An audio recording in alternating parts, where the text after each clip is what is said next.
Well, I think, we're going to get back into Google in a moment, but to try to give some reference to the audience, there were some 30 plus years before you joined Google, you had done some work at Wesleyan, and one of the things you'd mentioned to me that you felt you anticipated was that the computer world and technology world was going to be a zero-cost item eventually.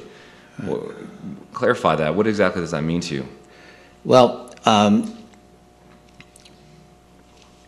there's a principle called Moore's Law, which essentially says that as technology gets better in photolithography, you can make integrated circuits be smaller, and that they improve at approximately a rate that things get better by a factor of 2 every 18 months. And those of you who use computers will know that back from the very first PCs and the very first Apple IIs or Commodores or whatever they may have been, computers have just gotten better and better and better and faster and faster and faster. And I once wrote a report in, I think it was around 78, predicting that in the year 2000, you could build a personal computer that would be a workstation for an engineer that would have a gigabyte of memory in it.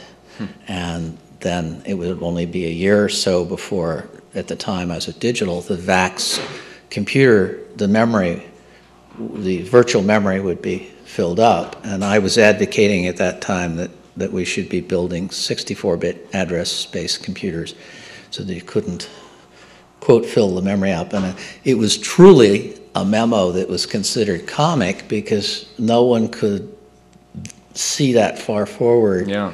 But it was a simple matter of understanding photolithography. Yeah, so it was going to get better. You saw how this acceleration was going to manifest. Right. Oh. And took a little time to understand how we began to get around the phone company. But deregulation of all sorts changed, and now we have digital communication that's inexpensive enough that we can enjoy what we have today. Tell us about your work at Wesleyan in the late 60s.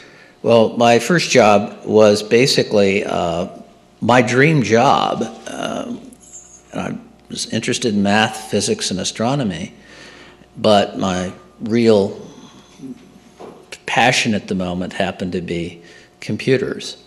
And via a set of circumstances, I was offered a job to work for Wesleyan University at the University of Arizona in Tucson and to design and build a computer that was needed for a physics experiment. The reason that happened was the particular scientist had an operations budget, but he had no capital budget. So he couldn't buy a PDP-8 or a Nova computer. Mm-hmm. Couldn't do it. Now, I don't remember what they cost back then, but for the sake of conversation, $10,000, $15,000. Not an outrageous amount of money by the standards of today, but back then in 1969, that was real money.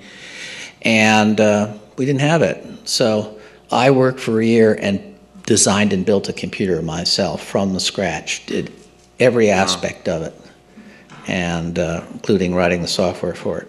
Yeah. And it was one of the first machines that would be considered a mini computer that hit 1 million instructions a second, wow, which was the goal, and we did that.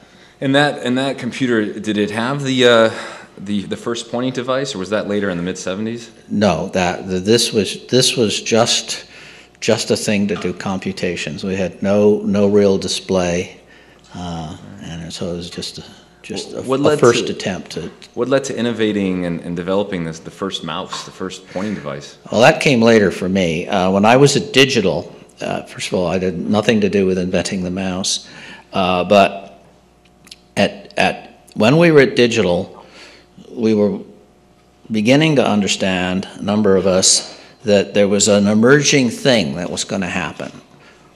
We could take a VAX, which at the time was the hot computer in the world, and we would eventually be able to put it on a chip, and we'd eventually be able to put it under a desk, and we'd eventually be able to make this thing personal. in the sense that it would be a workstation. And at the same time, we were seeing the emergence of the Apple II, and particularly when VisiCalc came along, that really brought extraordinary phenomenon, which is these weird computers started showing up in finance departments. Give us a sense of how big the community was, and the technology community interested in this stuff.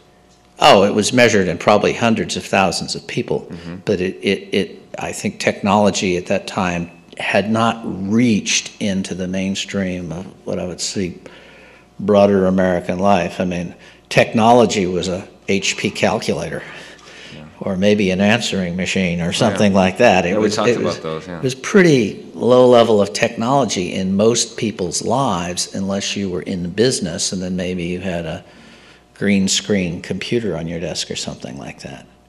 What led you to join Apple in the early 80s and become the director of engineering? Well, I was a digital, and I was strongly advocating this idea that you could take a VAX, you could have a big screen, you could have a mouse, and you could connect them together with a wire called a network, and this could be a personal machine. And back in Berkeley in well, actually goes back to my high school job when I was at the bank. After I was done doing the check sorting runs, I got to use the computer, because the computer didn't, so I got to program all night. So I had my very own personal computer. It happened to be the Valley National Bank's data processing system. And I didn't even need to hack it, because there was no way you could hack this computer. It was wide open. You just used it, and I knew better than to look at people's accounts. So that was fun. But I tasted sin then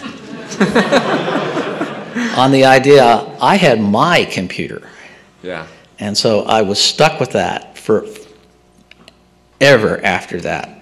How to get computers small enough that they could be accessible to everyone, that they could be at home, and that they could talk to each other. And so most of my career was aimed at that. The quick answer to your question is, I proposed this at Digital. There was this big, huge meeting, and it was decided it was a terrible idea, and that Digital was going to concentrate on the time-sharing business. And that was a stunning disappointment to me. Literally, the next day, I received a phone call from John Couch at Apple, saying, hey, we've heard about you, blah, blah, blah. We have this project out here. Did they have the offices mic'd or something? How'd they know? Word of mouth? It turns out it was a visiting professor who got to Digital. The person who'd hired him forgot to have any budget. They didn't have any budget. They had this full professor from Berkeley for a year, and they had no budget. I had some budget. But I said, but he has to come over in my group.